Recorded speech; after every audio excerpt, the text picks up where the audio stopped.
ನಮಸ್ಕಾರ ವೀಕ್ಷಕ ಬಾಂಧವರೇ, ಟೊಮೊಟೊ ಬೆಳೆಯಲ್ಲಿ ಕೆಲವೊಂದು ನಿರ್ವಹಣೆಯ ಕುರಿತು ನಾನಿವತ್ತು ಹೇಳ್ತಾ ಇದ್ದೀನಿ. ಟೊಮೊಟೊ ಬೆಳೆಯಲ್ಲಿ ಪ್ರತಿ 2 ಸಾಲುಗಳ ಮಧ್ಯೆ ಒಂದು ಸಾಲು ಮೂಲಂಗಿ ಬೆಳೆಯನ್ನು ಅಂತರ ಬೆಳೆಯಾಗಿ ಬೆಳೆಯುವುದರಿಂದ ಹಣ್ಣು ಕೊರಕದ ಬಾಧೆ ಕಡಿಮೆಯಾಗುತ್ತದೆ.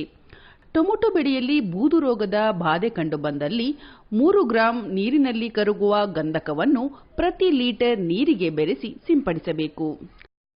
ಮಳೆಯಾಶ್ರಿತದಲ್ಲಿ ಬೆಳೆಯಲು ಪೂಸಾ ರೂಬಿ ಸೂಕ್ತ ತಳಿಯಾಗಿದೆ. ಇದು ಮಧ್ಯಮ ಗಾತ್ರವಾಗಿದ್ದು ಕೆಂಪು ಬಣ್ಣವನ್ನು ಹೊಂದಿರುತ್ತದೆ. ಟೊಮೊಟೊ ಬೆಳೆಯಲ್ಲಿ ಎಲೆ ಮುರುಟು ರೋಗದ ಹತೋಟಿಗಾಗಿ ಪ್ರತಿ 4 ಲೀಟರ್ ನೀರಿನಲ್ಲಿ 1 ಮಿಲಿ ಎಸಿಟಾಮಾಪ್ರಿಡ್ ಬೆರೆಸಿ ಸಿಂಪಡಿಸಬೇಕು.